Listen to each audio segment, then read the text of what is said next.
আসসালামু আলাইকুম গাইস। আমি আপনাদেরকে একটা কথা বলছি, মনোযোগ দিয়ে শুনবেন। এই যে এটা আমার গাড়ি, শ্যামলী। বুঝছেন, আমি সিলেট থেকে উঠছি, ঢাকা যাব। রাতকে আমি উঠছিলাম প্রায় 12:30টার দিকে। এতক্ষণে আমি ঢাকা থাকার কথা, কারণ আমি সবসময় যাওয়া করি। আপনারা একটা জিনিস দেখাই, এই দেখেন কতটুক জাম। কি যে বলবো, আমার জীবনের প্রথম এরকম জামের মাঝে আমি পড়ছি, ভাবতেও পারিনি। এখন ভোর বাজে 6:30।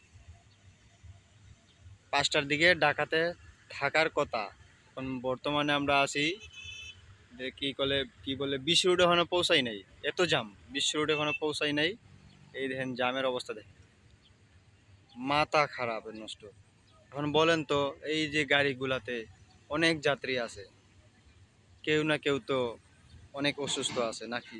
সেই অসুস্থতা নিয়ে কই যাইবে বলেন তো? ওই যে একটা ভাই যাইবে ঢাকা, ইমার্জেন্সি দরকার, উনি বলতেছে ভাই আমি কিভাবে যাব?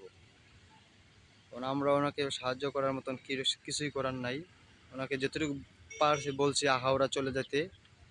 আহাওড়া চলে গেলে ওখান থেকে ট্রেনে উনি যেতে পারবে। এইদিকে দেখা যাচ্ছে না, কিন্তু এইদিকে জাম। এই যে যাত্রী ভাইয়ানরা সবাই রাস্তা আইসা বসে রয়েছে। বুঝছেন, এত জাম, এটা পুরোটাই গাড়ি।